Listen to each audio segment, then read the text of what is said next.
महाराष्ट्र के बीदर जिले का अंबाजोगाई स्थान योगेश्वरी देवी का शक्तिपीठ है। यहाँ के दत्त पहाड़ पर स्वामी समर्थ महाराज का मुक्त संचार था। बहुत समय पहले इसी पहाड़ के पास एक ग्वाला अपनी गायों को चराने आता था। उसकी छोटी 5-6 वर्ष की चंचल और मासूम कन्या प्रतिदिन उसके साथ आती थी। वह प्रतिदिन स्वामी समर्थ के दर्शन के लिए जाती, अपने झोले की रोटी और चटनी उन्हें प्रेम पूर्वक भेंट करती। स्वामी उस बालिका की भक्ति और स्नेह से अत्यंत प्रसन्न रहते। उसी गांव में एक धनाढ्य साहूकार था जिसके कोई संतान नहीं थी। वह एक बालक को गोद लेने की इच्छा रखता था। यह सुनकर ग्वाले और उसकी पत्नी ने योजना बनाई। वे अपनी पुत्री को बालक का वेश पहनाकर उस साहूकार को गोद दे देंगे। उनकी योजना सफल हुई। वह बालिका अब साहूकार के घर उसकी संतान के रूप में रहने लगी। कुछ वर्षों तक सब कुछ सामान्य रहा, क्योंकि उसकी माता ही उसका देखभाल रखती थी।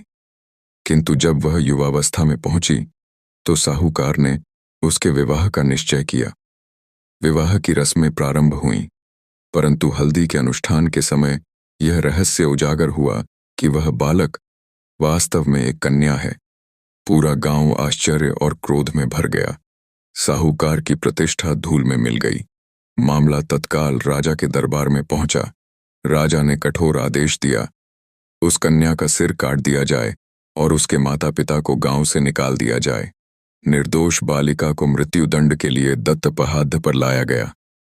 तब उसने अंतिम इच्छा प्रकट की, मुझे अपने स्वामी समर्थ गुरुदेव के दर्शन करने दो।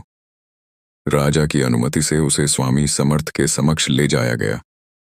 वह रोते हुए उनके चरणों में गिर पड़ी और बोली, गुरुदेव, मेरा कोई अपराध नहीं। यह सब मेरे माता पिता के स्वार्थ का परिणाम है।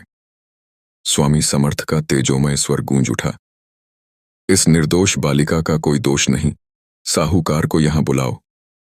साहूकार बुलाया गया।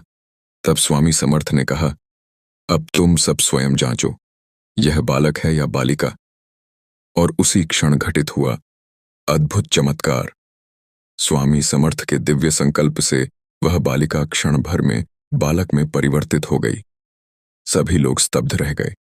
जिस बालिका को मृत्युदंड दिया गया था वह स्वामी समर्थ की कृपा से पुनर्जन्म प्राप्त कर चुकी थी। उसके बाद उसी युवक का विवाह गंगाखेड़ की कन्या से हुआ। नवविवाहित दंपति स्वामी समर्थ महाराज के दर्शन के लिए गए।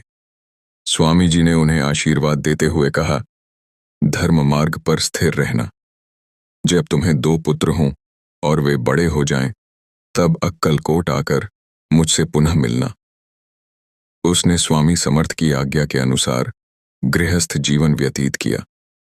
2 पुत्र उत्पन्न हुए और जब वे बड़े हुए उसने संन्यास ग्रहण करने का निश्चय किया। वानप्रस्थ ग्रहण करने के पश्चात वह अक्कलकोट गया, जहां स्वामी समर्थ सशरीर विराजमान थे। स्वामी समर्थ ने उसे देखते ही कहा, क्या बात है गोपालक पुत्र, मैंने जो आज्ञा दी थी क्या उसका पालन किया? उसने विनम्र भाव से उत्तर दिया, गुरुदेव, आपकी कृपा से सब कुछ पूर्ण हुआ। स्वामी समर्थ ने प्रसन्न होकर उसे आशीर्वाद दिया और कहा, अब गिरनार जाओ और परमार्थ सिद्धि प्राप्त करो। वह संत गोपालक गिरनार पर्वत पर पहुंचा और कमंडलू तीर्थ पर उसकी भेंट हुई वामन बुआ से, जो स्वामी समर्थ के महान शिष्य थे। जब वामन बुआओं ने उसके जीवन की कथा सुनी तो वे विस्मय और भक्ति से भर उठे। उन्होंने उस चमत्कार को गुरु लीलामृत नामक ग्रंथ में लिपिबद्ध किया। यदि उन्होंने यह कथा न लिखी होती तो यह अद्भुत लीला संसार के सामने कभी प्रकट न होती। बाद में वह संत गोपालक औंढ्या नागनाथ के निकट नीलकंठेश्वर मठ में स्थिर हुआ, जहां उसने जीवन के अंतिम वर्षों में स्वामी समर्थ की आराधना और सेवा की। आज भी उस मठ की दीवारों पर स्वामी समर्थ की मूर्ति अत्यंत सजीव प्रतीत होती है। श्री स्वामी समर्थ। स्वामी महाराज की कृपा सभी पर बनी रहे। वीडियो को लाइक, शेयर और फॉलो करना न भूलें।